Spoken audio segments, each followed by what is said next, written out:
Sometimes I'm here and we talk about some bad things that happen and some bad people that do bad things. And sometimes we just talk about some bad situations, and this is the latter. It's really a tragedy in many respects. It's a bad situation, and it really shows, I think, where we are in this country, where we are in this community today when it comes to the drug problem and how life, unfortunately, has become devalued to the extent that it has because of drugs and the effect that it's had on individuals. I think you'll see what I'm talking about as I go through this sequence of events that happen. The people who are here to talk about today is a deceased woman by the name of Jillian Tully. She's a white female. Her date of birth, October 4th, 1993, and she's 30 years old. And two other people, John Yeckley, he's a white male. Date of birth is February 7th, 1967. He's 56 years old. And Michael Sloan, a white male, July 27th, 1981, and he's 42 years old. This past Monday morning, on January 8th, in the early morning hours, 10 o'clock or so, deputies responded to the report of a dead body in the alley just south of 3564 52nd Avenue North in St. Petersburg. When deputies got there, they found Jillian Tully deceased on the ground. The photograph of her where she was found, and I'll explain this, are here to my right. She had been wrapped in a sheet, and there had been a cardboard box placed on top of her that was covering her as she laid in that alley. It was obvious to deputies and robbery homicide detectives that responded that her body had been dumped there in the alley and that she had died somewhere else. Of course, given the nature of those circumstances, we initially investigated it as a homicide or a possible homicide because of being wrapped in the sheet and where she was found there in the alley. But after further investigation, including inspection of the body, an autopsy that was conducted, it was determined, and what we believe is that she died from a drug overdose. And it was important, though, even as we determined that it most likely wasn't a homicide, it was a drug overdose, to figure out exactly what happened. And through really just good old-fashioned boots-on-the-ground police work, detectives were able to trace her last known whereabouts to the Gateway Motel located at 4990 34th Street North in St. Pete, which is a few blocks away, a few blocks to the south and the east from where she was found here in the alley. And it really is good old-fashioned boots-on-the-ground police work. What detectives found was an imprint on her leg, and the imprint was there on her leg from a fence. And matching that imprint up to the fence at the motel, took them back to the motel, and also because the sheet that she was wrapped in was a motel-type sheet that probably would have come from a place like the Gateway. So they started putting all that together, went back, traced her whereabouts back to the motel, and then from there we got a bunch of video, and I'll walk you through as to what happened from that point. But what they did learn is that Tully is an unemployed transient. She has no known local address, and very sadly was severely addicted to drugs. Tully has an extensive criminal history. There's sometimes I stand up here and talk to you about all these criminal histories that people have, how extensive they are, and it's because of bad people doing bad things. But that's not the case here. I mean, this is her criminal history. It is long, it's huge. She has an extensive criminal history. But you look at all these charges, it's because she got a substance abuse problem, because she's addicted. And she's not a bad person. She's an addicted person who ended up doing some bad things, and she ended up in trouble and ended up in the system and ended up being transient and having this huge problem. But it's because of addiction. It's because of drug addiction is what caused it. Anyway, through the investigation, detectives learned that she was last seen by anybody other than these two guys, and we'll talk about what happened with Sloan and her interaction with Sloan and with Yeckley. She was last seen on Saturday, the 6th, when someone dropped her off in the 1200 block, I'm sorry, the 800 block of 12th Avenue South in St. Pete. So we were able to find somebody that said they dropped her off down there, and she went down to that area of St. Petersburg to get drugs. We know that she was seen at the Gateway Motel at about midnight Sunday. So between Saturday afternoon and Sunday midnight, we don't know where she was. She probably just out on the street as she usually was, doing what she does on the street. But she was seen at the Gateway Motel at about midnight. She was invited by Yeckley into room number 2. Yeckley is the maintenance man employed, and he lives there at the Gateway Motel. And the second photo in to my left, as you can see, is identified in there with John Yeckley. He invited her into his room. Yeckley didn't know Tully at all. Just saw her hanging around there. Obviously, she's a transient. She had drugs on her. He wanted to use drugs, so he invited her into her room, into his room, to give her a place to stay. And she brought crack cocaine and had fentanyl, and they went in there, and she started injecting the fentanyl into her arm, and Yeckley started smoking the crack cocaine. Yeckley said he fell asleep, and this was about midnight, a little after midnight, Sunday night into Monday morning. He woke up at about 5 o'clock in the morning, and Tully was dead on the floor in his motel room. Yeckley became concerned, as you would say, or as they would say, freaked out, because he had this dead woman on the floor of his room. He had drugs in his room, and as opposed to doing what he should have done, which is to call the police and report it, he went outside and recruited Michael Sloan, who's a local transient, to help him get rid of Tully's body. So they took her out of the motel room, they wrapped her in a sheet, and they put her on the back of Sloan's bike and transported her to the alley, and they dumped her in the alley. So we have video of Yeckley and Sloan loading Tully onto the bike. And why don't we just show you that video now, and then I'll continue with the rest of it. So go ahead, Dave.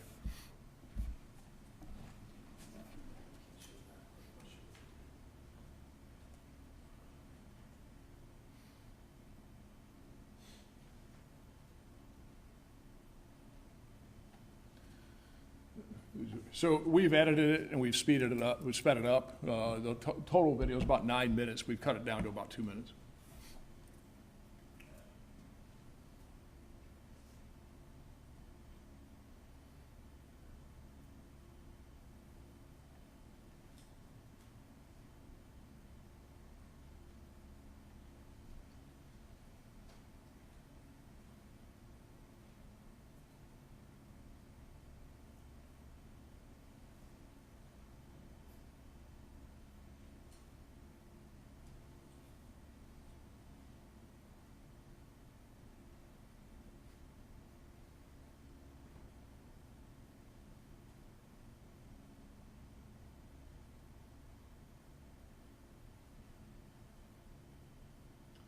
They got her wrapped in the sheet on the back of his bike.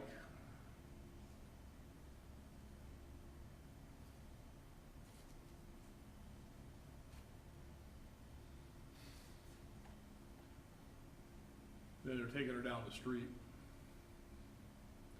They stop a couple times because her leg's falling off the bike, or the trailer there behind the bike, and they're loading her leg back up.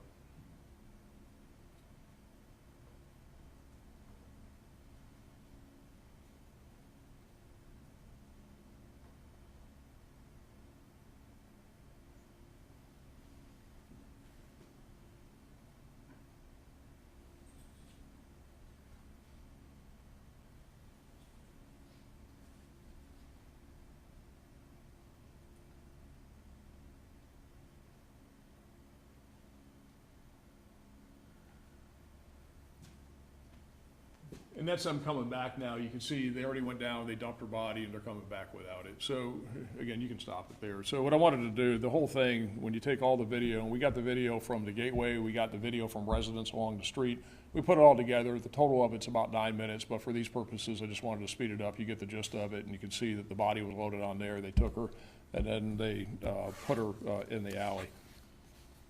So as I said, this is really just a sad situation. It shows how out of control the fentanyl and opioid drug problem is, and in many respects how life has become so devalued to the extent that someone's just dumped in an alley after they were overdosing. But as to these two guys, as to Yeckley and Sloan, just like Tully, they have extensive histories of drug use, and Sloan has a very extensive criminal history. Now, his criminal history is everything from capital sexual battery to possession of fentanyl and cocaine. A lot of it is also related to his drug addiction. Just to illustrate the problem that we face here in Pinellas County, and this really illustrates the problem not just here in Pinellas, but across the region, across the state, across the country, is that in 2022 and 2023, so this is just the Pinellas County Sheriff's Office alone. This doesn't include the St. Petersburg Police Department, Clearwater, Largo, Pinellas Park, all the other agencies in Pinellas County. Is the Pinellas County Sheriff's Office alone in 2022 and 2023 responded to over 1,500 overdose calls here in Pinellas. Since 2020, so it's really the last 3 years, there have been over 1,600 opioid overdose deaths in Pinellas County. So that's an average of 35 to 40 opioid overdose deaths in Pinellas County every single month. One of the things that I describe as in this whole epidemic, in this whole problem that we face, something that is a blessing and a curse is Narcan. And Narcan is an opioid antagonist. And the blessing of Narcan is that it reverses the effect of an opioid overdose. And when somebody stops breathing, their heart stops, and they're dead, is that as long as it's administered in a short period of time, it literally brings them back from the dead. That's the blessing of it because it saves lives. But the curse is that you got way too many people, and I'll explain here in a second, including these two, that now more recklessly and with impunity use opioids and use fentanyl because they know as long as somebody is around that's got Narcan, is that they're not going to die, and they can literally come back from the dead. So think about this. I just gave you the numbers and said there are about 35, 40 people a month that die in Pinellas County every single month from an opioid overdose. We responded over a 2-year period, just us, to 1,500 calls. And again, just us, just the Sheriff's Office and Pinellas County EMS. This is not St. Petersburg, this isn't Largo, this isn't Pinellas Park. So just the Sheriff's Office and Pinellas County EMS alone, since 2020, have administered Narcan over 8,000 times. That's an average of about 175 Narcan administrations a month. So if you take those 35 or 40 opioid deaths a month and you add the 175 Narcan administrations a month, if it wasn't for Narcan, we'd have over 200 people a month dying in Pinellas County from fentanyl overdoses. So now let's talk about these guys. On Christmas Day of 2023, a couple weeks ago, deputies got a call to the Gateway Motel because there was a guy who had overdosed and was dead. It was Sloan. Deputies administered Narcan to him. He got up, dusted himself off, and right back at it again. Same thing happened on November 3rd of 2023. So in the last roughly 60 days, he's been brought back from the dead twice with deputies administering Narcan to him. He also had another overdose at the Gateway on June 16th of 2022.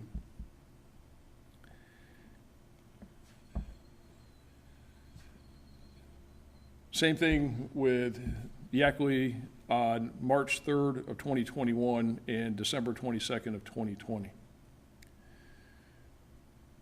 So Yeckley and Sloan have been arrested. We charged them with tampering with evidence and improper disposal of a body. So they're in jail. Obviously, Tully's deceased, and it is just really one of those tragic situations that is the culmination of a problem that is not getting any better in the community. These calls remain consistent. The number of people dying on the street remains consistent, 35, 40 a month, 200 Narcan administrations a month. We're responding to these calls every single day, literally. And now to the point where you got a guy that has been brought back from the dead twice in the last 60 days, again, using drugs again, and now takes a body of a woman who died in his motel room as opposed to doing the right thing because he's scared, realizes he probably would go to jail for the drugs, et cetera, and he takes her and dumps her in an alley. So that's the situation. That's what happened. That's where we are with it. I'm happy to answer any questions, but again, I think that this is just one of those really, really tragic situations, and people need to know that there is help out there when they are addicted to these drugs. Hopefully, somebody can get them some help so you don't end up in a situation like she ended up with, wrapped in a sheet and dumped in an alley. So, thank you for putting a name and a face on a big problem, but if you could wave a magic wand to come up with a solution, whether it be, obviously stopping fentanyl from coming into the state, or having some kind of mandatory treatment for anybody who was administered Narcan, what would you do? So, at its root cause, all of this is a result of what we call co-occurring disorders, which is mental health, behavioral health, substance abuse. And I think we need to figure out a way as a community, as a state, to do more with these individuals. And the way that I think my experience tells me that the way we do more is we need to be more effective with case management and driving these people into treatment in the right direction. If these people could fix their problems on their own, they would, they can't. Treatment alone is not enough, and treatment resources are not enough. You have to have somebody that it's called navigating them or case managing them and pushing them to the right place with the right types of services, the right amount of services for the right amount of time, and trying to break this cycle. I think that's where we're not doing enough. If I could say and could wave that magic wand and do one thing, Jeff, that's what I would do, is I would put a lot more resources into case management, into navigating these people. The resources are fine.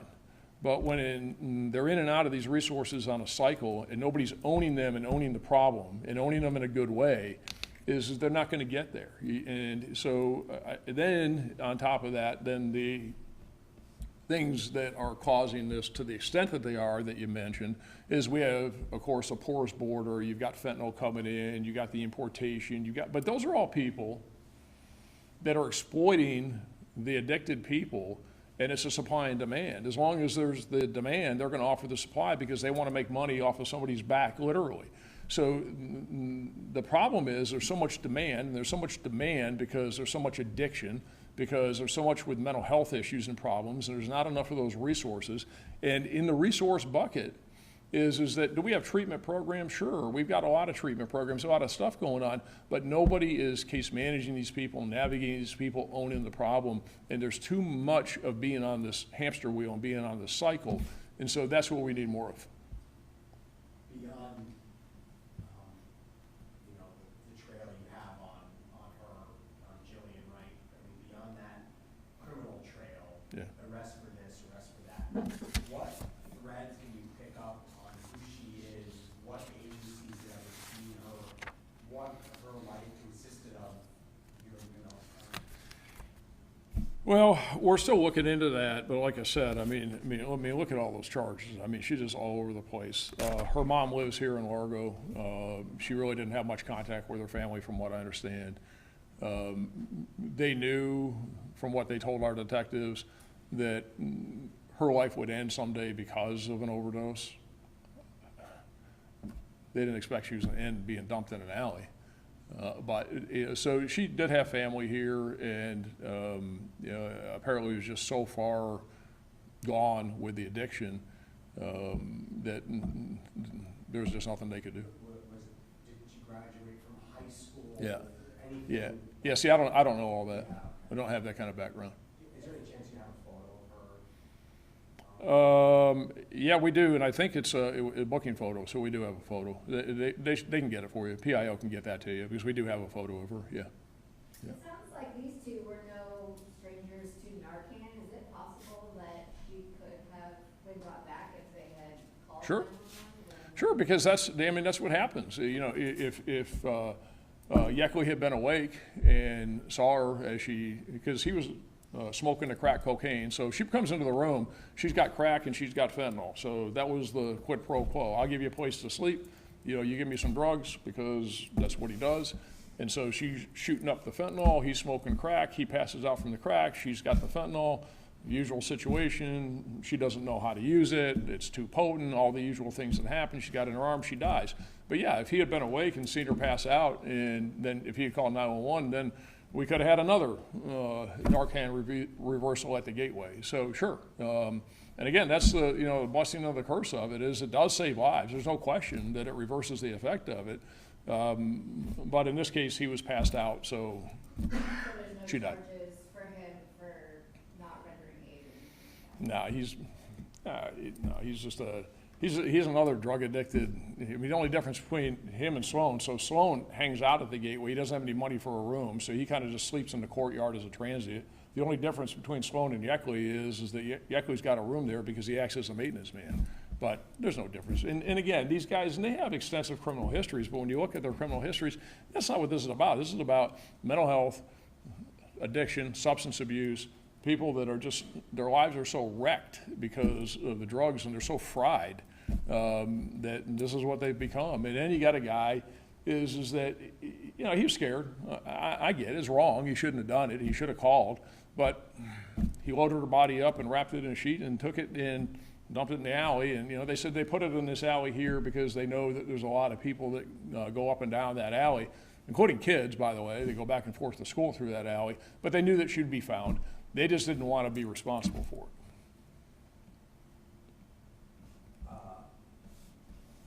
When it comes to, these two guys, it's kind of a awkward question to ask, but they're going to be back out relatively soon. Sure.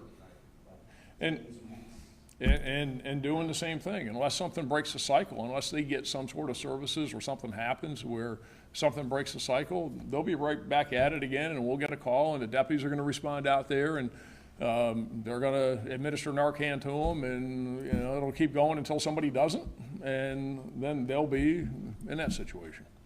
They'll be one of those 35 to 40 a month. They'll be one right now, but they're in the 200 a month of Narcan administrations. And remember, I'll say it again, remember those administrations, there's more than that, because St. Pete, Clearwater, Largo, Pinellas Park, Tarpon, all these other agencies are doing the same thing. So the numbers are pretty high, and much higher than even that.